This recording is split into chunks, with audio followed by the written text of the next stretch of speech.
दौरे जदीद में भी कदीमी रवायात व रसूमात का खात्मा ना हो सका।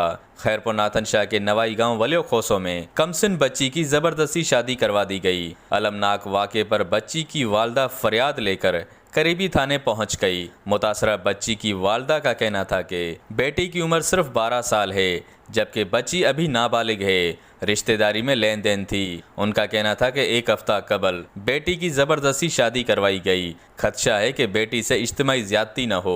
वक्त शादी के